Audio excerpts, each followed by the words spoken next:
السلام عليكم ورحمة الله وبركاته. أعوذ بالله من الشيطان الرجيم. بسم الله الرحمن الرحيم. الحمد لله والصلاة والسلام على أشرف المرسلين وعلى آله وصحبه أجمعين أما بعد. ഏറ്റവും ആദരവും ബഹുമാനം നിറഞ്ഞ മുഅ്മിനീങ്ങളെ മുഅ്മിനാത്തുകളെ, അല്ലാഹു സുബ്ഹാനഹു തആല നമ്മുടെ ഒരുമിച്ച് കൂടൽ സ്വാലിഹായ സൽക്കർമ്മമായി സ്വീകരിക്കട്ടെ. ആമീൻ യാ റബ്ബൽ ആലമീൻ. എന്തുകൊണ്ടും അനുഗ്രഹീതമായ ഒരു മാസത്തിലാണ് ഞാനും നിങ്ങളും ഒരുമിച്ച് കൂടിയിരിക്കുന്നത്. അള്ളാഹുവിൻ്റെ റസൂൽ സ്വല്ലല്ലാഹു അലൈഹി വസല്ലമ തങ്ങളുടെ ജനനം കൊണ്ട് അനുഗ്രഹീതമായ റബീഉൽ അവ്വൽ മാസം നമ്മളിലേക്ക് സംജാതമായിരിക്കുകയാണ്. അതുകൊണ്ട് നമ്മുടെ എല്ലാ പ്രവർത്തനങ്ങളും എല്ലാ വാക്കുകളും ഹബീബിൻ്റെ മുഹിബ്ബീങ്ങളുടേതാവണം. പ്രവാചകർ സ്വല്ലല്ലാഹു അലൈഹി വസല്ലമ തങ്ങൾ മക്ക പ്രദേശത്ത് ജനിച്ചു എന്നുള്ളത് തന്നെ മക്ക പ്രദേശത്തെ ഏറ്റവും മഹത്വവൽക്കരിക്കുകയാണ്. മക്ക എന്ന് കേൾക്കുമ്പോൾ തന്നെ നമ്മുടെ ചിന്തയിലേക്ക് ഓടി വരുന്നത് പ്രവാചകർ സ്വല്ലല്ലാഹു അലൈഹി വസല്ലമ തങ്ങളുടെയും ഖുലഫാഉർ റാഷിദീങ്ങളുടെയും ചരിത്രങ്ങളാണ്. സാമ്പത്തികപരമായും സേനാപരമായും ശാസ്ത്രപരമായും ഗണിതശാസ്ത്രപരമായും മക്കയെ ഉയർത്തെഴുന്നേൽപ്പിച്ചെടുത്തത് പ്രവാചകർ സ്വല്ലല്ലാഹു അലൈഹി വസല്ലമ തങ്ങളാണ്. അതിനു മുമ്പ് മക്ക നിവാസികൾ നാടോടികളായിരുന്നു. രാജാക്കന്മാരില്ലാത്ത വെറും ഗോത്രത്തലവൻ്റെ കീഴിൽ അവരുടെ ജീവിതത്തെ അവർ പണയം വെച്ചവരായിരുന്നു. ഗോത്രത്തലവൻ എന്ത് പറയുന്നോ അതനുസരിച്ചായിരിക്കണം അവരുടെ ജീവിതത്തെ മുന്നോട്ട് കൊണ്ടുപോവേണ്ടത്. ഗോത്രത്തലവൻ മരിച്ചാൽ അദ്ദേഹത്തിൻ്റെ മകനിലേക്ക് അധികാരം കേന്ദ്രീകൃതമാകും. പക്ഷേ മകൾക്ക് സ്വത്തവകാശത്തിന് പോലും അവകാശമുണ്ടായിരുന്നില്ല എന്നുള്ളത് യാഥാർത്ഥ്യമാണ്. സ്ത്രീകളെ മനുഷ്യന് പോലും കണക്കാക്കാത്ത കേവലം ഉപയോഗ വസ്തു മാത്രമായിട്ടാണ് മക്ക പ്രദേശവാസികൾ കണക്കാക്കിയിട്ടുള്ളത്.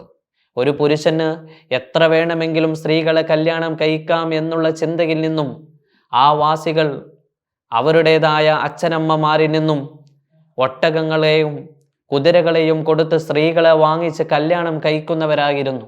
മാത്രമല്ല അവരുടെ ആചാരത്തിൽപ്പെട്ടതാണ് സ്ത്രീകൾ ജനിച്ചാൽ അവർക്ക് ജന്മം കൊണ്ടത് സ്ത്രീകളാണെങ്കിൽ തങ്ങൾക്ക് സാമ്പത്തികമായ പ്രതിസന്ധികൾ വരും, പ്രയാസങ്ങൾ വരും എന്നുള്ള വിചാരത്തിൽ സ്ത്രീകളെ ജീവനോട് അവർ കുഴിച്ചു മൂടുകയായിരുന്നു. ഈ പ്രദേശങ്ങളിൽ ജലസ്രോതസ്സുകൾക്കും മേച്ചിൽ പുറങ്ങൾക്കും വേണ്ടി നിരന്തരം ഗോത്രങ്ങൾ പരസ്പരം തമ്മിൽ യുദ്ധം നടന്നുകൊണ്ടിരുന്നു. വ്യക്തികൾ ദേശത്തെ ഗോത്രങ്ങളായി പരസ്പരം യുദ്ധങ്ങളിലേക്ക് നയിച്ചിരുന്നുവെന്നുള്ളത് യാഥാർത്ഥ്യമാണ്. ചില നാടോടികൾ പതിയെ ചില പ്രദേശങ്ങളിൽ താമസിക്കാൻ തുടങ്ങുകയും അങ്ങനെ ആ പ്രദേശങ്ങൾ പട്ടണമായി മാറുകയും ചെയ്തു. അതിനുള്ള ഉദാഹരണമാണ് മക്ക പ്രദേശം. AD 400 മക്ക വലിയ പ്രദേശമായി മാറുകയും വ്യാപാരികൾ അവിടെ വന്ന് കച്ചവടം നടത്തുകയും ചെയ്തു. മാത്രമല്ല അവരുടെ മതം തന്നെ അവിടത്തേക്ക് അവർ മാറ്റിവെച്ചു. അവർ ഇഷ്ടമുള്ളതായ ബിംബങ്ങളെ കഅബാലയത്തിലേക്ക് കൊണ്ടുവന്ന് പ്രതിഷ്ഠിക്കാൻ തുടങ്ങുകയും ചെയ്തു. ഇതിനു മുമ്പ് മക്ക പ്രദേശം അള്ളാഹുവിൽ മാത്രം ആരാധിക്കുന്ന പ്രദേശമായിരുന്നു. പക്ഷേ ആമിർ ഇബ്നു അംർ ഇബ്നു ലുഹയ്യ് എന്നുള്ള മനുഷ്യൻ മറ്റുള്ള രാജ്യങ്ങളിലേക്ക് കച്ചവട സാധനങ്ങളുമായി പോയതോടെ അദ്ദേഹം അവിടം വെച്ച് കണ്ടതായ ബിംബാരാധന കണ്ടുകൊണ്ട് അദ്ദേഹത്തിൻ്റെ മനസ്സിൽ നമ്മുടെ നാട്ടിലും ഇതേ അവസ്ഥ കൊണ്ടുവരണമെന്നുള്ള വിചാരത്തിൽ നിന്നാണ് അദ്ദേഹം ആ നാടുകളിൽ നിന്ന് ബിംബത്തെ കൊണ്ടുവന്ന് മക്ക പ്രദേശത്തുള്ള കഅബാലയത്തിൽ വെച്ച് കൊണ്ടുവന്ന് ജനങ്ങളോട് പറയുന്നു, അല്ലയോ ജനങ്ങളെ, ഇതാണ് നമ്മുടെ ദൈവം എന്ന് പറഞ്ഞുകൊണ്ട് ജനങ്ങളെ അതിലേക്ക് ആകർഷിപ്പിക്കുകയും ആരാധന ചെയ്യാൻ വേണ്ടി കൽപ്പിക്കുകയും ചെയ്ത സന്ദർഭത്തിലാണ് മക്കയുടെ അവസ്ഥ മാറിമറിയുന്നത്.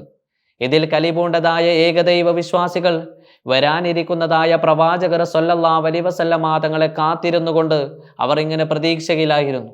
ആ സന്ദർഭത്തിലാണ് അള്ളാഹുവിൻ്റെ റസൂൽ സ്വല്ലല്ലാഹു അലൈഹി വസല്ലമ തങ്ങൾ മക്കയിൽ ഭൂജാതനാകുന്നത്. ലോകഭൂപടത്തിൽ അതുല്യമായ മഹത്വങ്ങളും സവിശേഷതകളും നിറഞ്ഞ ഭൂമിയാണ് മക്ക പ്രദേശം. പരിശുദ്ധമായ ഖുർആനിൽ ബലദുൽ അമീൻ എന്നും ഉമ്മുൽ ഖുറ എന്നും പല നിലയിലും പേരുകൾ കൊണ്ട് പരിചയപ്പെടുത്തിയതായ ഒരു നാടാണ് മക്ക പ്രദേശം. ഉമ്മുൽ ഖുറ എന്നാൽ നഗരഗ്രാമം എന്നുള്ളതാണ്. പരിശുദ്ധമായ ഖുർആനിൻ്റെ മുഫസ്സിരീങ്ങൾ അതിനെ പറഞ്ഞത് എല്ലാ നാടുകളുടെയും പരപ്പ്, ഭൂമിയുടെ പരപ്പ് അത് മക്കയിൽ നിന്നായതുകൊണ്ടാണ് അങ്ങനെയുള്ള പേര് വെക്കാൻ കാരണം. ചില ആളുകൾ, ചില മുഫസ്സിരീങ്ങൾ പറയുന്നത് എല്ലാ ഭൂപടങ്ങളിലുള്ളതായ എല്ലാ ജനങ്ങളും എവിടം വന്ന് മക്കയിലേക്ക് വരുന്നു, അഥവാ മക്കളെല്ലാവരും ഉമ്മയിലേക്ക് ചേരുന്നു എന്നുള്ളതിൻ്റെ പേരിലാണ് ഉമ്മുൽ ഖുറ എന്ന് പേര് വെക്കാനുള്ള കാരണം. അമ്പിയാക്കളും ഔലിയാക്കളും ആരിഫീങ്ങളും മാലാക്കന്മാർ വരെ അവിടം വെച്ച് സുജൂദ് ചെയ്യുമ്പോൾ നമുക്കും അവിടം വെച്ച് സുജൂദ് ചെയ്യാൻ അല്ലാഹു തആല തൗഫീഖ് തന്ന് അനുഗ്രഹിക്കട്ടെ. ആമീൻ യാ റബ്ബൽ ആലമീൻ. അസ്സലാമു അലൈക്കും വറഹ്മത്തുള്ളാഹി വബറകാതുഹു.